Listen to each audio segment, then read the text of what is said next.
नमस्कार मंडळी, मी तुमचा लाडका मित्र वरद विजय चव्हाण आणि मी तुम्हा सर्वांचं माझ्या युट्यूब चॅनलमध्ये स्वागत करत आहे. म्हणजे लोकशाही या सिनेमाचा जेव्हा पहिला मोशन पोस्टर आला होता, त्यानंतर जेव्हा ट्रेलर आला होता, तेव्हा ट्रेलर बघून मी खूप एक्साइट झालो होतो. कारण बराच काळ असा गेलाय की जिकडे मराठीमध्ये पॉलिटिकल ड्रामा असलेला एक मराठी सिनेमा आपल्या भेटीला आलाच नाही, की जिकडे पॉलिटिक्स, पॉलिटिकल फॅमिली, त्या फॅमिलीमध्ये सत्तेसाठी होणारे संघर्ष हे आपण हिंदीमध्ये अनेक वेळा बघितलेत, पण मराठीत असा सिनेमा आला नव्हता. आणि मी तरी खूप एक्सायटेड होतो लोकशाही हा सिनेमा बघण्यासाठी. पण लोकशाही या सिनेमाची हाईप मार्केटमध्ये तुम्हाला अजिबात कुठेही ऐकायला मिळणार नाही. आय एम शुअर 10 पैकी 9 जणांना माहितीच नसेल की लोकशाही नावाचा एक नवीन मराठी सिनेमा आलाय.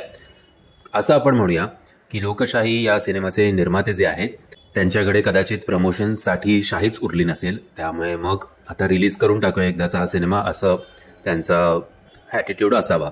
बट अनफॉर्च्युनेट गोष्ट आहे की जेव्हा असे आउट ऑफ द बॉक्स जाऊन मराठी सिनेमे येतात, जे मराठी सिनेमे टिपिकल कॉमेडीचे नसतात आणि काहीतरी वेगळा प्रयत्न असतो, ते वेगळा प्रयत्न करण्याच्या नादात जेव्हा फायनली सिनेमा रिलीज करण्याची वेळ येते, तेव्हा कुठेतरी आपल्याला हे फिल्म मेकर्स जे आहेत ते बॅकफुटला गेलेले दिसतात आणि लोकांपर्यंत हे सिनेमे पोचत नाहीत किंवा हा प्रयत्न पण पोचत नाही. ही दुर्दैवाची गोष्ट आहे. खरी तर हे जर प्रयत्न लोकांपर्यंत जास्तीत जास्त पोचले तरच मराठी सिनेमाचा ट्रेंड बदलू शकतो, असं मला तरी वाटतं.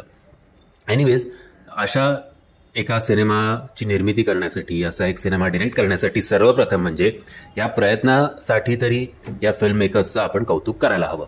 आता अशा पद्धतीच्या सिनेमाचं जेव्हा रिव्ह्यू करायचा असतो तेव्हा ॲक्च्युली खूप कठीण जातं, कारण खूप गुंतागुंतीवाली स्टोरी असते आणि मग चुकून आपण एखादा स्पॉइलर दिला की आपले मराठी फिल्म मेकर्स कसे आहेत की मला अनुभव आला आहे, मी यांच्या लोकशाहीच्या मेकर्सबद्दल नाही बोलत आहे, इन जनरल जेव्हापासून मी यूट्यूब चालू करतोय, जेव्हा आपण त्यांच्या सिनेमाबद्दल चांगलं बोलतो तेव्हा तुम्हाला एक साधा मेसेजसुद्धा करणार नाहीत की बाबा बरं वाटलं हा रिव्ह्यू बघून. बट जेव्हा त्यांना काही खटकलं किंवा त्यांच्यानुसार रिव्ह्यू आले नाहीत तर लगेच आपल्याला कॉल येतात, प्लीज जरा तो डिलीट करा. तो ठीक आहे, आता ज्या हक्काने तुम्ही डिलीट करा असं सांगताय तर माझीसुद्धा अपेक्षा असूच शकते ना की कौतुक केल्यावर पण बाबा पाठ थोपटा आमची असो. सो येऊया लोकशाही या सिनेमाकडे. माफ करा, जरा डायव्हर्ट झाला विषय.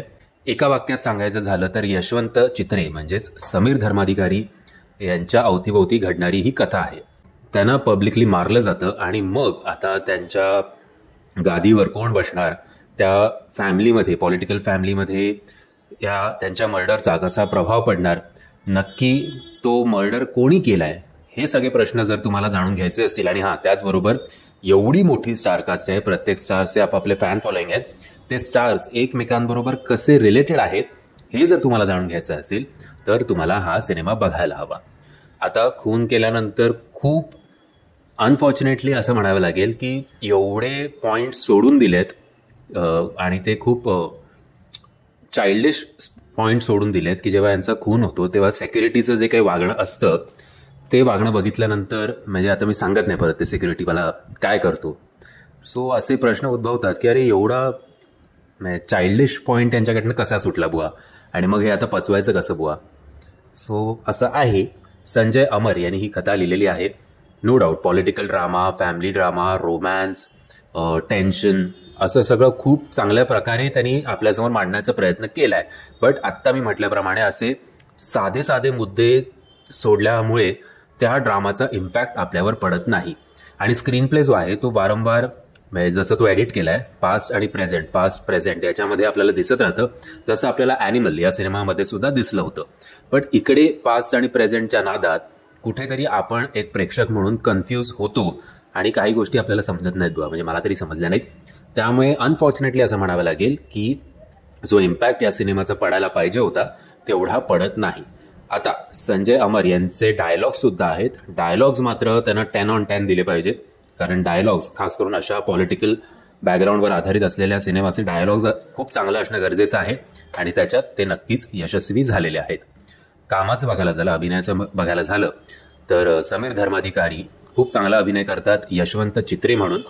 तेजश्री प्रधान हिने इरावती चित्रेची भूमिका केलेली आहे, ती सुद्धा चांगली आहे. डॉक्टर मोहन आगाशी यांनी एक चांगला सपोर्ट दिला आहे गजानन चित्रे म्हणून. डॉक्टर गिरीश ओक यांचे स्वतःचे एक चांगले मोमेंट्स आहेत प्रकाश चित्रे म्हणून. आणि अमित रियान यांनी सुद्धा बऱ्यापैकी चांगलं काम केलं सदाशिव चित्रे म्हणून. भार्गवी चिरमुले यांचा चांगला सपोर्ट आहे. प्रकाश चित्रे यांची पत्नी म्हणून ज्या कॅरेक्टरचं नाव आहे सुहासिनी, आणि सोनल वाघमारे यांनी बरं काम केलंय. प्रकाश यांची मुलगी म्हणून तिचं नाव आहे रोहिणी. शंतनू मोघेने सुद्धा तिच्या वाटेला जे काही आलंय ते बऱ्यापैकी चांगलं केलंय. रोहिणीच्या नवऱ्याची त्यांनी भूमिका केली आहे विश्वास गाडगे, आणि अंकित मोहन जेवढं काही त्यांच्या वाटेला आलं ते बरं केलंय. बाकी सपोर्टिंग कास्टमध्ये तुम्हाला प्रसन्ना केतकर दिसतात, सुश्रुत मंकणी दिसतो, अजिता कुलकर्णी दिसतात आणि योगिता थरवळ दिसतात, अशोक कुलकर्णी आणि इतर कास्ट. सो ओव्हरऑल चांगला प्रयत्न होता असंच म्हणायला लागेल. मार्केटमध्ये या सिनेमाची हाईप मात्र अजिबात नाही आहे. सो कदाचित आजचा एखादा दिवसच हा सिनेमा कसाबसा सिनेमागृहात काढेल. उद्यापासून याचे शोज जे आहेत ते मॉलवाले फिरवतील असं अनफॉर्च्युनेटली म्हणावं लागेल. एनिवेज, जर तुम्हाला हा सिनेमा बघण्यासाठी तुम्ही उत्सुक असाल तर फार डिले करू नका, लवकरात लवकर हा सिनेमा बघा, एवढीच मी तुमच्याकडे प्रार्थना करीन. मंडळी, मी आशा करतो तुम्हाला हा व्हिडिओ आवडला असेल. जर तुम्हाला हा व्हिडिओ आवडला असेल तर प्लीज या व्हिडिओला लाईक, शेअर आणि चॅनलला सबस्क्राईब करायला विसरू नका. जय हिंद, जय महाराष्ट्र.